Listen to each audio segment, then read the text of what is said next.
Apa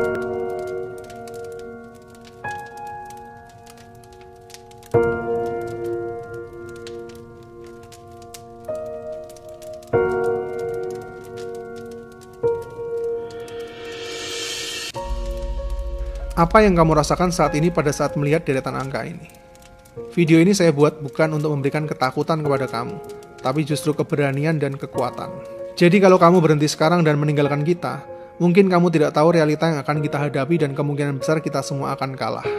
Kalau kamu berhenti di tengah video, maka kamu akan dikuasai ketakutan dan mungkin kita masih tetap kalah.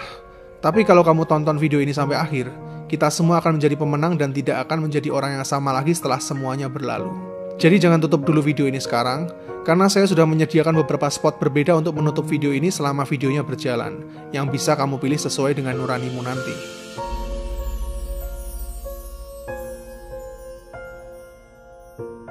Di video sebelumnya kita semua telah belajar untuk berdamai dengan diri sendiri.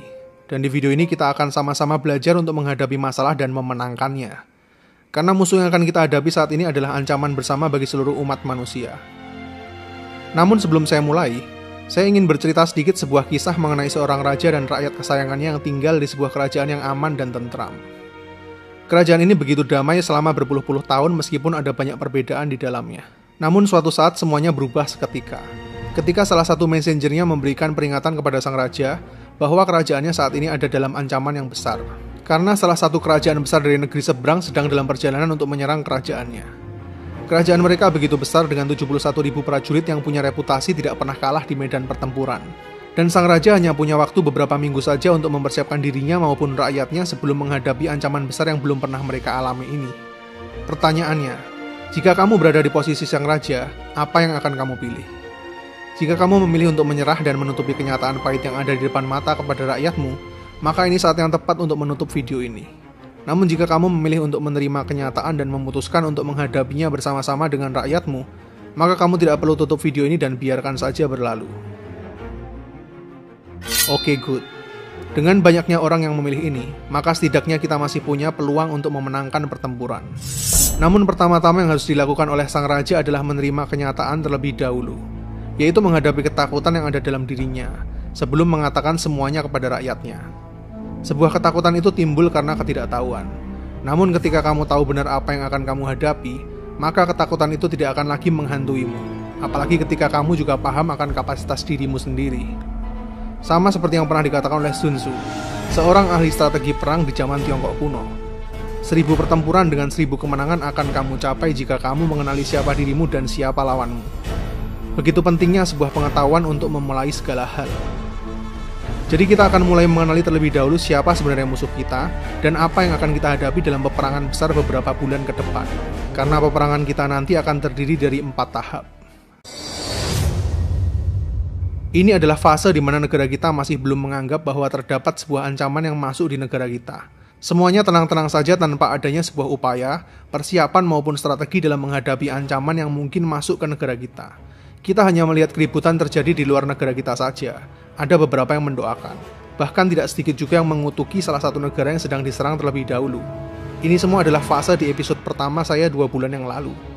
Padahal ini adalah fase masa inkubasi di mana sebuah kasus pun tidak terlihat sampai 24 hari setelah penularan. Bahkan banyak juga yang sebenarnya pada masa ini sudah terinfeksi namun tidak merasakan gejala apapun. Berkumpul dan beraktivitas seperti biasa aja, hingga masa inkubasi mulai berakhir. Dan kasus pertama pun mulai muncul pada tanggal 2 Maret lalu, dan akhirnya berlanjut ke tahap selanjutnya.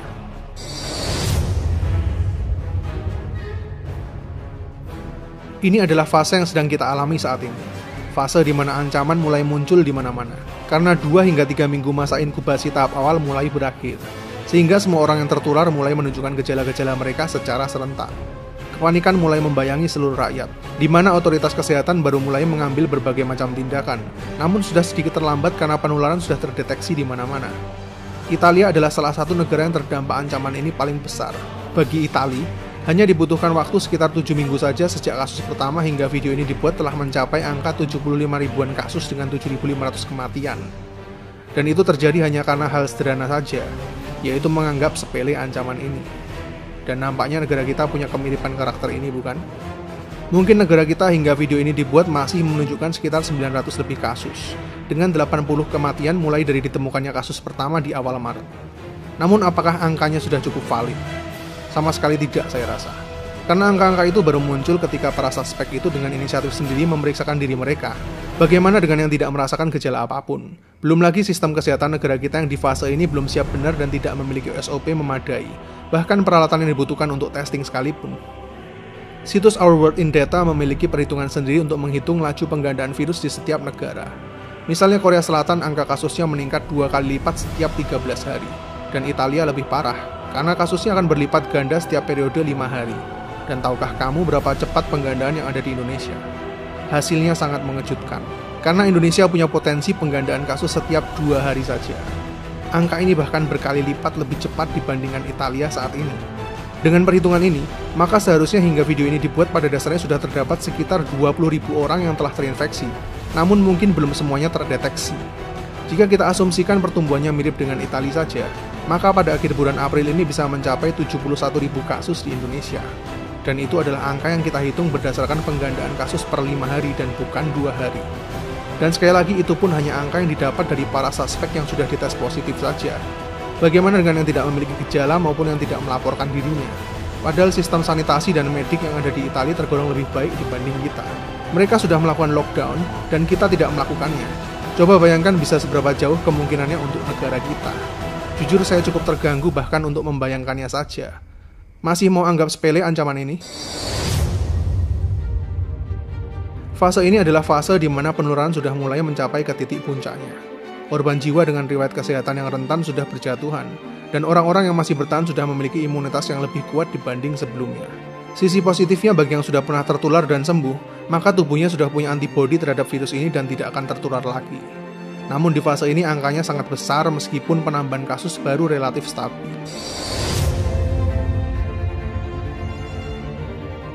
Fase ini adalah fase terakhir ketika penularan sudah mulai menunjukkan tren yang terus menurun. Meskipun setiap fase tidak bisa diprediksi waktunya tergantung penanganan dan kebijakan setiap negara tentunya.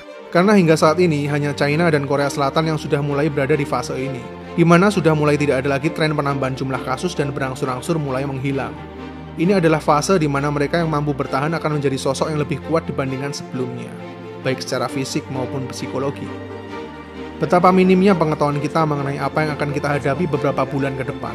Begitu kecil kesadaran masyarakat kita tidak hanya untuk orang lain, bahkan dirinya sendiri sekalipun. Sungguh saya tidak meragukan keimanan kalian. Namun jika bukan untuk diri sendiri, setidaknya lakukanlah untuk keluarga atau orang tua terkasih kita yang tidak layak menerima ancaman ini. Begitu juga dengan para pahlawan medis yang selalu ada di garda terdepan. Mereka juga punya keluarga yang menunggu di rumah dan ingin tetap hidup. Jadi jangan pernah menganggap sepele ancaman ini. Saya merasa sangat perlu mengingatkan hal ini sedini mungkin kepada semuanya, supaya kita tidak menjadi Italia kedua atau bisa saja bahkan melampaui Italia, khususnya selama kita masih punya waktu. Ingat, penyesalan dari sebuah keputusan itu tidak akan pernah dapat kita ulangi. Namun keempat fase tadi masih belum seberapa, karena semua ancaman yang ada di fase 2 selama beberapa bulan ke depan ini masih salah satu dampak yang terlihat secara biologis saja, di mana impact-nya lebih cepat berlalu. Tahukah kalian bahwa masih ada dampak selain dampak biologis yang punya dampak jauh lebih panjang, yaitu dampak perekonomian? Ini sekaligus menjelaskan kenapa negara kita tidak mungkin melakukan lockdown. Selain dari segi demografis negara kepulauan yang sangat sulit untuk di-maintain, penyumbang perekonomian terbesar negara kita adalah para UMKM hingga lebih dari 60% di Indonesia, yang sangat bergantung pada income harian. Mau pada makan apa anak istri kalau seluruh aktivitas income hariannya ditutup serentak? Dan kita nggak sedang membicarakan waktu 1-2 minggu aja, tapi bisa beberapa bulan bahkan mungkin sampai tahun depan. Begitu juga dengan dampak psikologis terhadap iklim investasi dan keuangan global, yang tentunya sangat-sangat berdampak pada nilai tukar rupiah yang terus anjlok selama beberapa minggu ini. Dan yang dikhawatirkan jika semua semakin tak terkendali, banyak bisnis akan tutup dan PHK besar-besaran bisa terjadi dalam beberapa bulan selanjutnya. Khususnya yang ada dalam industri pariwisata, hiburan maupun jasa. Dampak dalam hal perekonomian ini jelas bakal mengguncang negara kita jauh hari setelah dampak biologis pun mulai berangsur menghilang. Ancaman ini akan meninggalkan sebuah luka yang cukup dalam dan membekas bagi negara kita. Pernahkah kamu berpikir sejauh itu efeknya bagi diri kita, orang-orang yang kita kasihi, bahkan masa depan bangsa kita? Hanya karena kita menyepelekan hal-hal yang seharusnya sederhana. Ya, itulah realita yang akan kita semua hadapi dalam beberapa bulan ke depan nanti.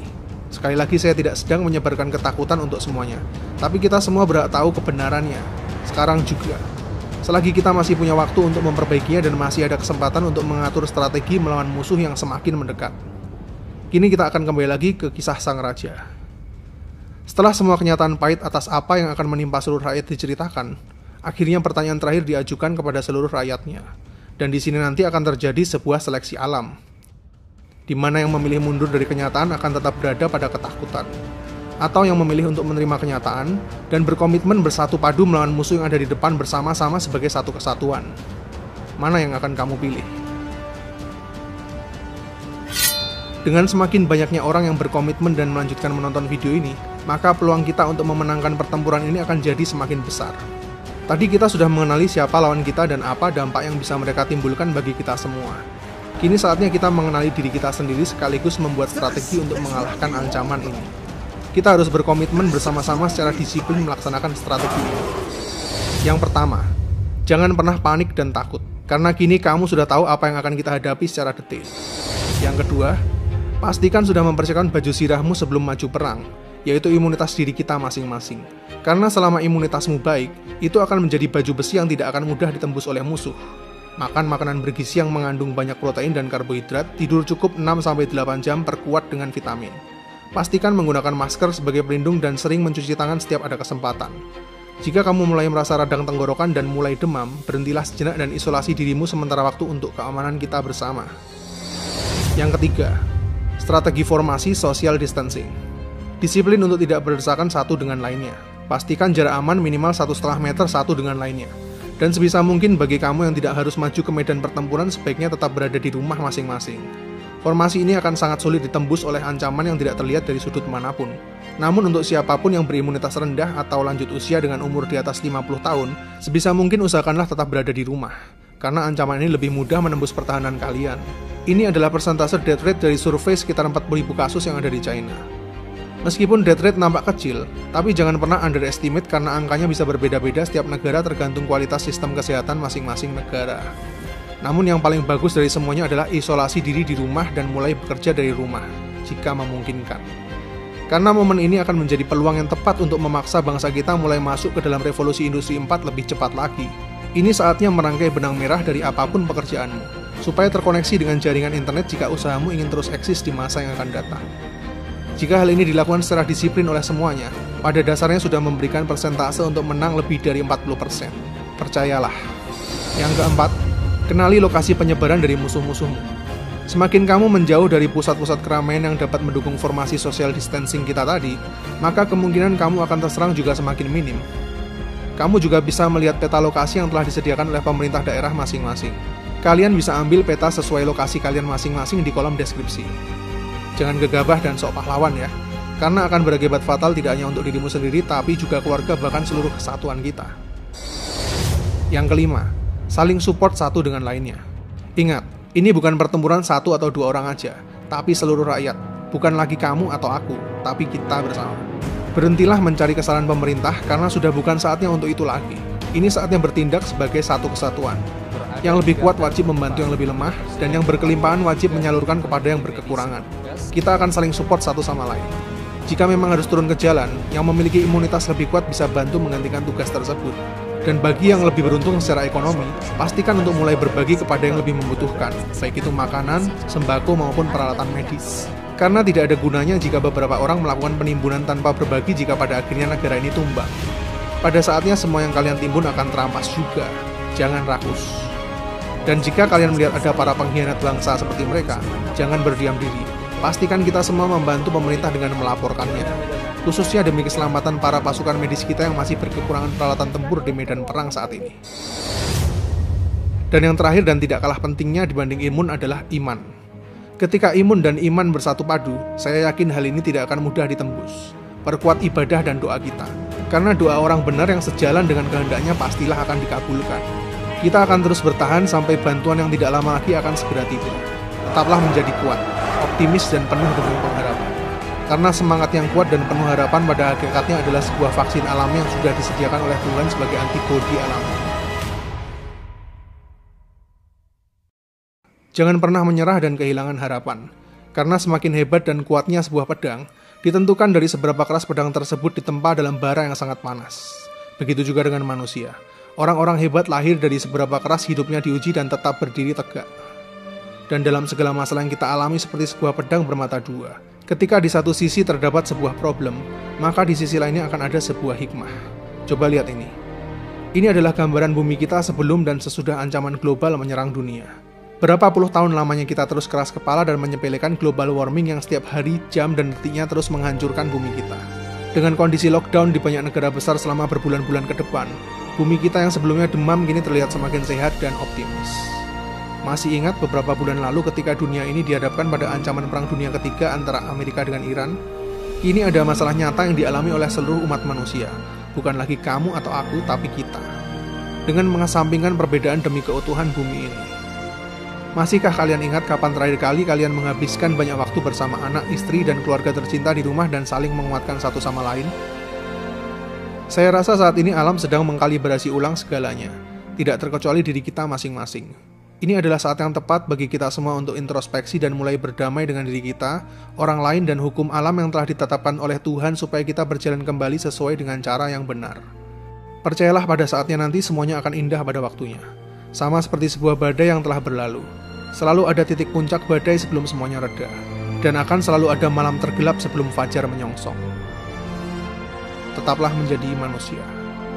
Saya Fian, see you in the next videos.